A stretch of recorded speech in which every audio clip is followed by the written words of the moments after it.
बिस्मिल्लाहिर्रहमानिर्रहीम। अस्सलाम वालेकुम। आज 21 फरवरी और दिन है बुध का। पिछले 2 बरस से हम देख रहे हैं, पिछले 2 सालों से हम देख रहे हैं कि पाकिस्तान की अदालतें इंतहाई बेवकूफ़ हो चुकी हैं। पाकिस्तान की अदालतें दुनिया में एक मजाक बनकर रह गई हैं। पाकिस्तान की अदालतों का किरदार एक आला-ए-कार, एक सहूलतकार का रह गया है। इससे ज़्यादा पाकिस्तान की अदालतों का कोई किरदार नहीं रह गया। और उसकी वजह ये भी है कि पाकिस्तान की अदालतों में बहुत से अपराइट जजेस मौजूद हैं, बहुत से ज़बरदस्त जजेस मौजूद हैं, बहुत से ईमानदार जजेस मौजूद हैं, बहुत से जजेस अपने हलफ से वफा करने वाले जजेस मौजूद हैं।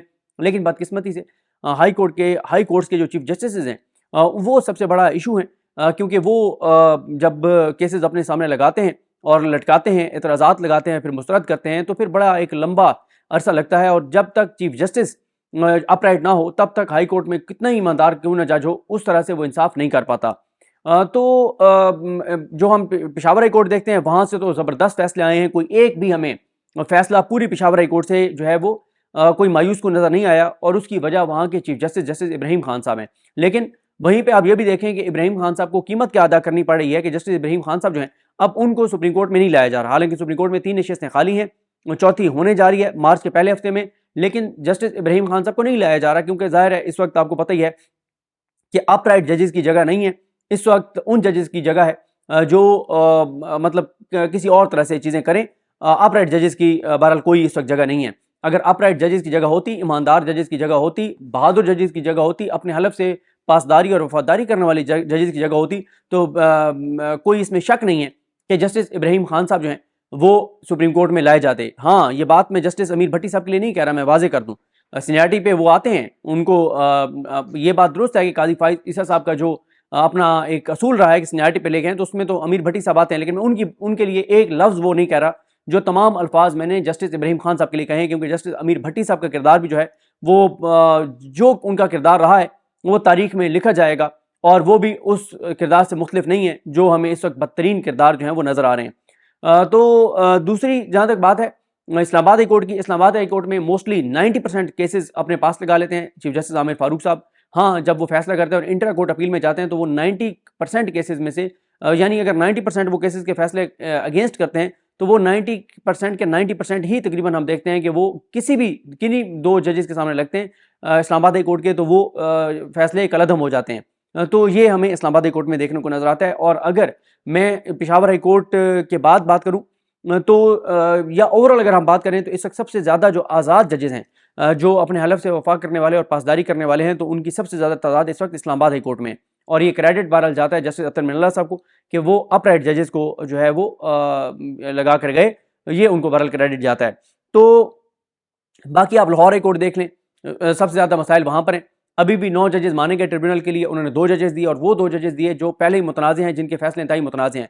फिर जस्टिस अमीर भट्टी साहब जो हैं chief justice Lahore high court, वो 70-80% जो वो केसेस जिन पे फैसले जो है वो इंसाफ करने पे तुल जाने वाले आते हैं, वो जस्टिस अली बाकर नशवी साहब के पास लगाते हैं। बहुत ज़्यादा, सबसे ज़्यादा केसेस वो अली बाकर नशवी साहब के पास लगाते हैं, और फिर इंसाफ ना सिर्फ होता है बल्कि होता हुआ नज़र भी आता है, इन्वर्टेड कॉमास।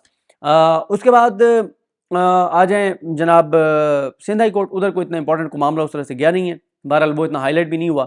तो बलोचिस्तान हाई कोर्ट में भी कोई इतना ज़्यादा इंपॉर्टेंट मामला नहीं है।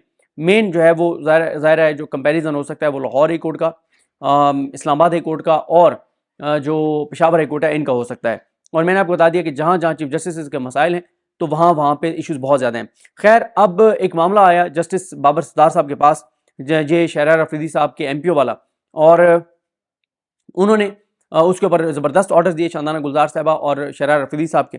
और उसी में फिर जो इख्तियार से तजावुज़ किया था DC इस्लामाबाद, जो शहबाज शरीफ के मोहरे हैं, जो शहबाज शरीफ के लाडले हैं, जो शहबाज शरीफ के प्यारे हैं, जिनको PDM ने आकर लगाया था। शहबाज शरीफ ने इक़्तिदार संभालने के बाद जो पहले 6 काम किए थे, उन 6 कामों में से एक काम इनको इरफान नवाज मेमन साहब को DC लगाना था, और ये इतने ताबेदार थे कि ये अभी तक हैं। यानी शहबाज शरीफ जाके फिर आ गए हैं, लेकिन इरफान नवाज मेमन साहब वहीं पे हैं।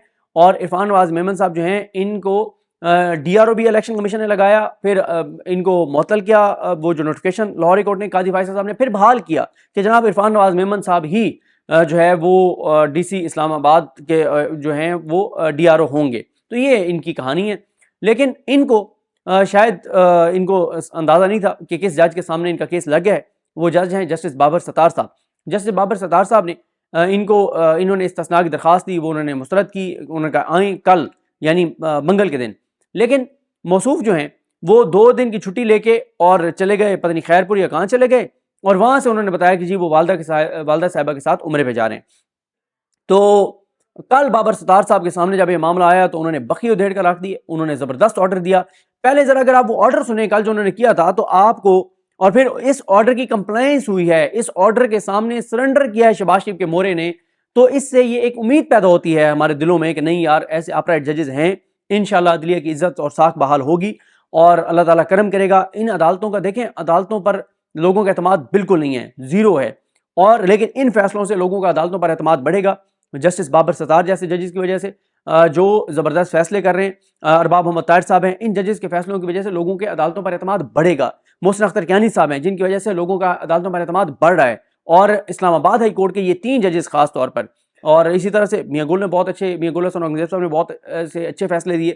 کچھ فیصلوں پہ تنقید کی جا سکتی ہے, وہ ہم کرتے بھی ہیں, لیکن موسٹلی ان کے 70-80% ان کے جو فیصلے ہیں وہ زبردست ہیں, جو عوام ان پہ ایک جو ہے وہ 1% بھی اعتراض نہیں کرتی میاں گل حسن اورنگزیب صاحب کے وہ جو فیصلے ہیں. تو اسی طرح سے باقی بھی زبردست ججز ہیں. اچھا, اسلام آباد ہائی کورٹ کی بات کر رہا ہوں. اب انہوں نے کل کیا آرڈر دیا, انہوں نے ایک تو جناب ناقابل ضمانت وارنٹ گرفتاری جاری کر دیے عرفان نواز میمن کے, اور عرفان نواز میمن آج صبح اسلام آباد ہائی کورٹ میں سب سے پہلے آتے ہیں. وہ ظاہر ہے جنہوں نے ملازمین جنہوں نے تالے کھولنے ہوتے ہیں عدالتوں کے, اور صفائی والے یہ آتے ہیں, اور صفائی کرنے والوں کے بعد جو پہلا بندہ اندر داخل ہوا ہے وہ عرفان نواز میمن ہے. یہ ہوتی ہے ایک جج کی طاقت, اگر وہ اس کو استعمال کرے, اگر وہ اپنے حلف سے وفا کرے, تو پھر وہ جسٹس بابر ستار جیسے فیصلے دیتا ہے, اور اس کے سامنے ایک اتنا مضبوط بیوروکریٹ جس کو پورے الیکشن کمیشن چینج نہیں کروا سکا اور کرنا بھی نہیں چاہتا تھا, اور سپریم کورٹ نے جس کو بحال کیا ہو قاضی فائز عیسیٰ صاحب نے بطور DRO, جس کو شہباز شریف نے لگایا ہو, پوری PDM نے لگایا ہو, اتنا طاقتور بیوروکریٹ, پھر وہ جو عدالتوں کو جوتے کی نوک پہ رکھتا ہے, وہ بیوروکریٹ پھر سویپر جو آتے ہیں صفائی کرنے والے, ان کے بعد سب سے پہلے جو بندہ داخل ہوتا ہے, اور ہو سکتا ہے صفائی کرنے والوں سے بھی پہلے وہ عرفان نواز میمن صاحب جو ہیں وہ داخل ہوئے. اب یہ CCTV فوٹیجز کو نکالے تو پتہ چلے گا, لیکن بہرحال جب صحافی ہمارے پہنچے, ثاقب بشیر صاحب بتاتے ہیں کہ ان سے پہلے یہ جناب اندر لائن حاضر تھے اور بیٹھے تھے. ناقابل ضمانت وارنٹ گرفتاری جاری کی بابر ستار صاحب نے ان کے, اور انہوں نے IG اسلام آباد پولیس کو حکم دیا کہ عرفان نواز میمن خواہ پاکستان کے کسی بھی حصے اور صوبے میں ہو, گرفتار کر کے آج 21 فروری صبح 9 بجے عدالت میں ان کو پیش کیا جائے. جبکہ DG FIA کو کہا گیا کہ عرفان نواز میمن کسی بھی ایئرپورٹ, بندرگاہ یا سرحدی گزرگاہ سے ملے تو اسے عدالت میں گرفتار کر کے پیش کریں. عدالت نے وزارت داخلہ, ڈائریکٹر جنرل پاسپورٹ کو عرفان نواز کا نام ECL میں ڈالنے کی ہدایت کی تاکہ وہ ملک سے نکل نہ سکے. آرڈر میں کہا گیا کہ درخواست گزار کو پہلے ہی اظہار وجوہ کا نوٹس ہو چکا ہے اور اس کے خلاف فرد جرم عائد ہو چکی ہے, اس لیے ان کی ذمہ داری تھی کہ وہ ذاتی حیثیت میں آج عدالت کے سامنے پیش ہوتے. پچھلے روز 19 فروری کو عرفان نواز خود عدالت میں پیش ہوئے, اور ان کی موجودگی میں آج 20 فروری کو پیشی سے استثناء کی ان کی درخواست مسترد ہوئی, کیونکہ عدالت نے آج اندیا دیا تھا کہ کل کہا کہ وہ کل 20 فروری کو فیصلہ سنا دیں گے, تو اس لیے یہ موصوف جو ہے 2 دن کی چھٹی دی گئی, اور 2 دن کی چھٹی کے بعد پھر ایکس پاکستان لیو ان کو 10-11 دن کی دی گئی کہ جناب عمرے پہ جا رہے ہیں. جو انہوں نے کیا ہے, کس منہ سے یہ عمرے پہ جا رہے ہیں, کس منہ سے نبی کریم صلی اللہ علیہ وسلم کے روزے کے سامنے جائیں گے, خانہ کعبہ کے سامنے کھڑے ہوں گے, جو انہوں نے اسلام آباد کے اندر جو کچھ کیا ہے. اس کے بعد حکم نامے میں کہا گیا کہ کسی ٹھوس وجہ کے بغیر آج عدالت میں پیش نہ ہونا اور عدالت کے حکم سے انکار کرنا بادی نظر میں عدالت کی سنگین توہین ہے. اس حکم عدولی کا مقصد فیصلے میں تاخیر کرنا اور عدالتی کارروائی کو ختم نہ ہونے دینا ہے.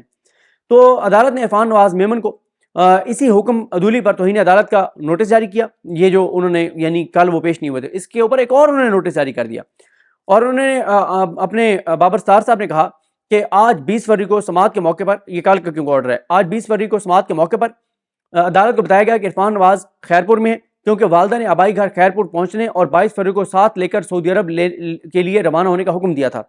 عرفان نواز کے وکیل نے بتایا کہ ان کے پاس والدہ کا حکم بجا لانے کے علاوہ کوئی دوسرا اور چارہ نہیں تھا. کبھی عرفان نواز میمن نے سوچا ہے کہ جن ماؤں کو انہوں نے تکلیف پہنچائی ہے, جن ماؤں کو انہوں نے رلایا ہے, انہوں نے جھولیاں اٹھا کے ان کو جو بددعائیں دی ہیں, یہ ڈرامے بازیاں نہیں ہیں کہ اپنی والدہ, آپ کی والدہ جتنی آپ کے لیے عزیز ہیں, ہر ماں ہر ایک کے لیے اتنی عزیز ہوتی ہے. آپ جو ہے نا, آپ وہ ایک یہ کارڈ کھیل رہے ہیں کہ والدہ کے ساتھ عمرے پہ جا رہے ہیں, آپ وہ بھی مائیں ہیں جن ماؤں کو کے لیے, جن ماؤں کے ساتھ انصاف کرنے کے لیے, اور آپ کو انہی ماؤں, ان کے بیٹوں کے ٹیکس کے پیسوں سے تنخواہ دی جاتی ہے. اسلام آباد میں جو کچھ عرفان نواز میمن صاحب نے کیا ہے, انشاءاللہ اللہ تعالیٰ کرم کرے گا, کبھی وہ وقت آئے گا جب واقعی اس